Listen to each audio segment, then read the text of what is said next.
po mga mamamayang, magandang hapon po sa inyong lahat.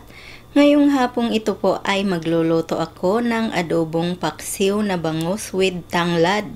Ito na po ang mga sangkap. Unang-una, bangus na isda, toyo, sibuyas na pula, luya, tanglad, basil leaves, ground black pepper, brown sugar,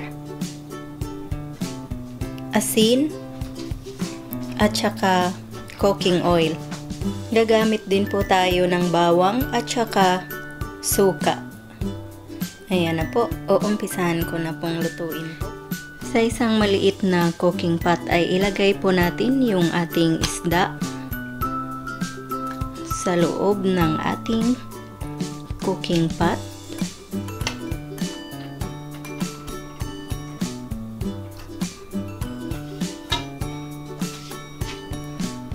Ngayon po ay maglalagay lang po tayo ng bawang,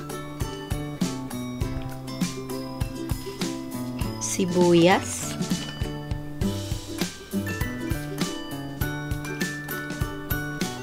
luya,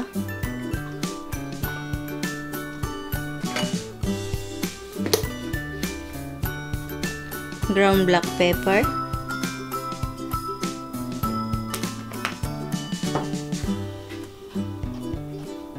toyo,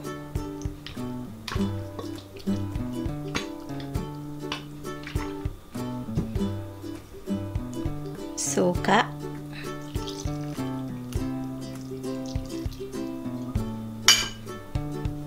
tsaka konting asin ang ilalagay natin. Yan.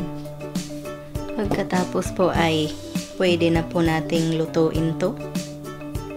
Ngayon po ay i-turn on natin ang ating stove. Tapos tatakpan natin hanggang sa kumulo siya. Hintayin lang po natin na kumulo. Ngayon pong kumulo na ang ating paksiw ay atin na pong papatayin yung stove. Ngayon naman po ay maglalagay na tayo ng cooking oil dito sa ating kawali. Tapos po ilagay natin yung garlic.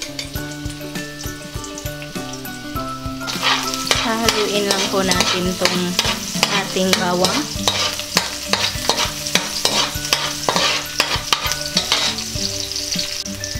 Ngayon naman po ay isusunod na natin ang ating sibuyas na pula. Hahaluin na naman natin.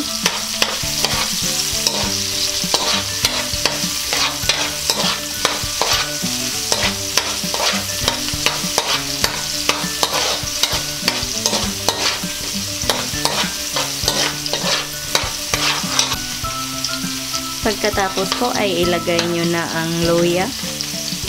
Yan na po, nilagay ko na yung luya.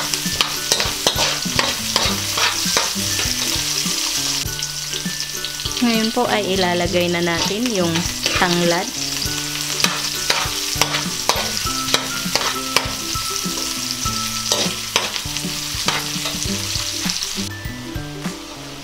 Ngayon po ay nailagay ko na po yung ating bangus na isda.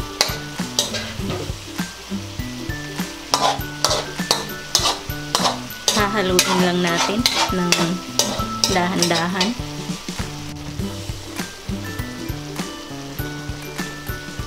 Ngayon naman po ay pwede na nating ilagay ang ating 1 tablespoon na asukal.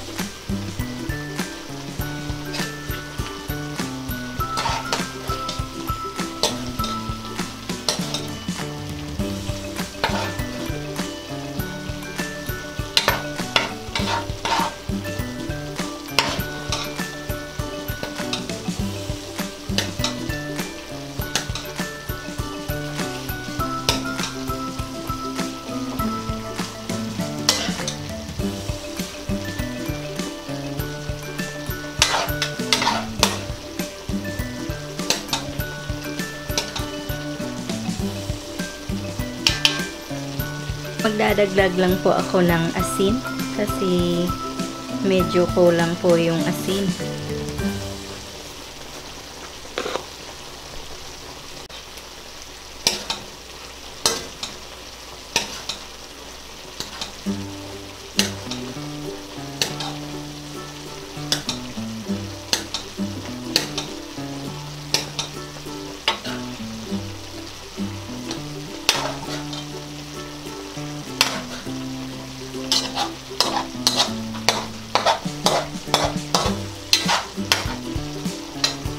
Titikman po natin ng konti.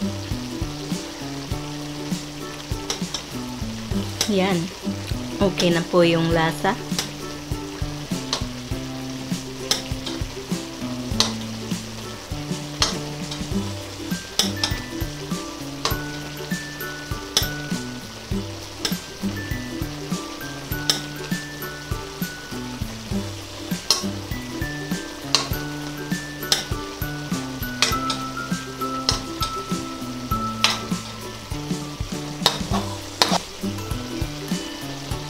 Ngayon po ay patutuyuin lang natin to ng konti.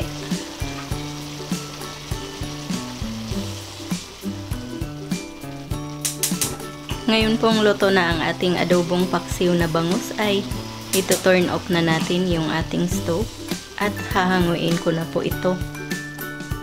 Ito na po mga mamamayang ang ating adobong paksiw na bangus with tanglad. Ayan na po siya. Sana po ay mag-like at mag-subscribe kayo at maraming salamat po sa inyong panunood. Ito po ang inyong Ate Mayang na nagsasabing mabuhay!